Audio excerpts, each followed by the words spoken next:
దాన్ని పట్టుకోండిరా, మిస్ కాకూడదు, వదలొద్దు, పట్టుకోండిరా.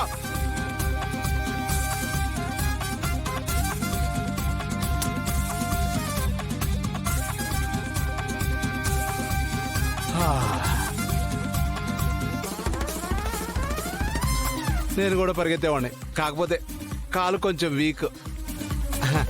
అంతకంటే ముందు నన్ను బ్రేక్ వేయడానికి మందు ఉంది ఇక్కడ.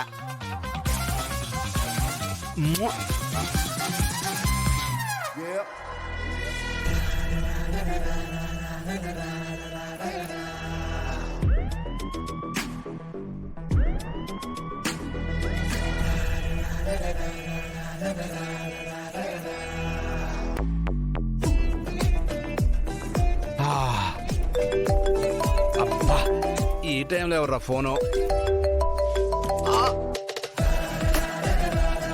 నాన్న ఎక్కడున్నావు? నీకోసమే వచ్చానమ్మా. ఎక్కడికి? అదేనమ్మా, నువ్వు ఆద్యం దాచావే ఆ చోటికి. ఇంతకీ ఆ చోటు మీకెలా తెలుసు? నువ్వే కదమ్మా రమ్మన్నావు డబ్బుల కోసం. కానీ నాకు ఒక చిన్న సమస్య వచ్చి పడిందమ్మా. ఏమైంది నాన్న? ఆద్య నన్ను మోసం చేసిందమ్మా. నీ గొంతుతో మాట్లాడి నన్ను బురుడి కొట్టించిందమ్మా. నేను ఒక పిచ్చోళ్ళలాగా వాళ్ళు నిన్నేమన్నా చేస్తారేమోనని భయపడి ఆ నలుగురు రౌడీ అదల్ని 4 బాధారు. ఈ లోపు ఆ ఆద్య తప్పించుకొని పారిపోయింది.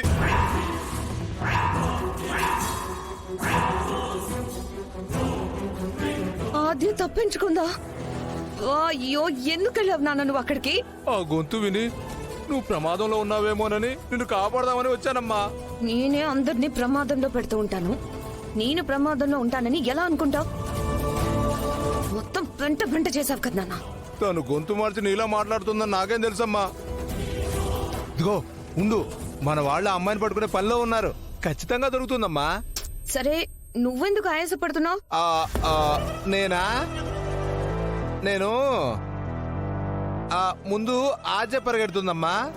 ఆవిడ వెనకాల మన రౌడీలు పరిగెడుతున్నారు. వాళ్ళ వెనకాల నేనున్నాను. నేను పరిగెడుతున్నానమ్మా. అవునమ్మా. నానా ఆగు. అమ్మా, నా డబ్బు సంగతి ఏం చేసావమ్మా? చంపేస్తాను. ఇంకొకసారి ఆ మాట అన్నావంటే పెట్టే ఫోన్. అమ్మా అమ్మా అమ్మా అమ్మా అమ్మా. అయ్యో, డబ్బులు పోయినాయి. ఏమైతే ఏముందిలే, మంది వాటికి ఉందిగా. రేపు సంగతి రేపు చూసుకుందాం.